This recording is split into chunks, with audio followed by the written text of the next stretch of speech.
Welcome, everybody. Today's Dana wanted you to explain to me what segregation was.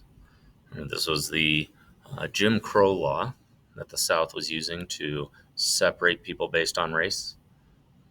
This was done in an attempt to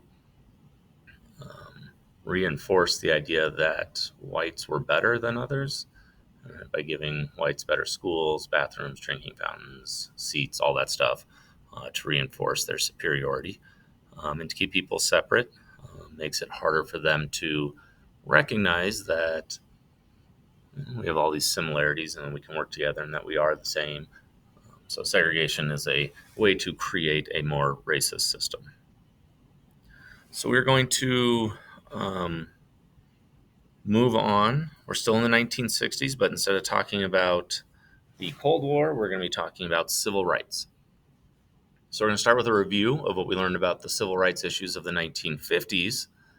And it started with Brown versus Board of Education, which is a court case about whether or not a young African-American family could send their kids to the white school. And this is going to be the first time the Supreme Court rules against segregation. It says segregation is illegal. It's not just about this one family. It's about any schools that are segregated, and any forms of segregation across the country are now illegal. So all courts, all governments are supposed to follow this ruling. Well, the South didn't listen. The South didn't follow this ruling. They tried to keep segregation, keep segregated buses, keep segregated schools. We learned about some of those examples with Little Rock, Arkansas, Rosa Parks. And as a result of the fact that these southern states were trying to hold on to their Jim Crow laws, starts this big protest to try and stop segregation. The law's on their side. Martin Luther King, the Little Rock Nine, all these people are going to protest to demand that segregation be eliminated. One of the most famous protests is going to be the bus boycott, where people refuse to ride the bus until it is desegregated. And it's going to be successful. It's going to win.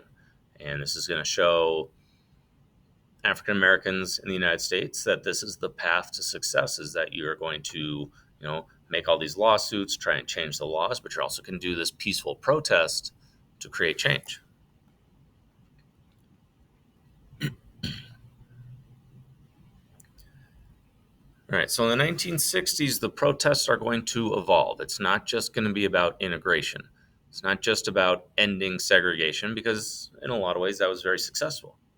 And throughout the 1950s, they got rid of a lot of those forms of legal segregation, but there's still a lot of hate and racism in the country. So the civil rights movement isn't just about stopping segregation. It's this fight for equal rights with employment, with voting rights, with access to higher education, with access to running your own business, right? All these freedoms that Americans have, well, everyone wants them equally. And that's what the civil rights movement becomes in the 1960s. So they're going to push for more laws, federal laws that affect the whole country, and amendments to try and protect minorities from any form of abuse. And the protests are going to get bigger and bigger as protest culture takes over. Remember, we talked about Vietnam, all the protests? Well, that's happening the same time as the civil rights movement. And unfortunately, some of these protests are going to get a little bit more violent. And it's not going to be just the peaceful sit-ins or the boycotts anymore. There's going to be some violence involved. And what we see isn't the biggest obstacle to creating more civil rights isn't the people who are extremely racist and angry and violent. They can be fought.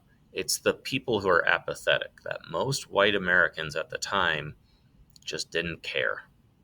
They didn't care about these issues, especially now that segregation was mostly done. They're like, well, the job's done. We did it. It's over. So it was hard for a lot of these protest movements to gain steam and get these laws changed because most white Americans just weren't that interested. What's going to be a big impact on this is television, is that these protests are going to be captured on camera, shown around the country, and you're going to see some of the violence being directed towards African Americans, and it's going to open a lot of people's eyes to the reality of racism in the United States. Is this isn't something you can ignore anymore. It's not something you can pretend doesn't exist. It's happening and it's in your face every day. On top of the fact is we're fighting a Cold War against an evil country because they don't allow rights and freedoms. They don't treat people very fairly. Yeah, what are we doing here in the United States? Right? It gets harder and harder to ignore these issues, and the United States is going to have to start changing. So today we're going to read an overview of some of the civil rights movement in the 60s, and we're going to be answering based on different levels of questions.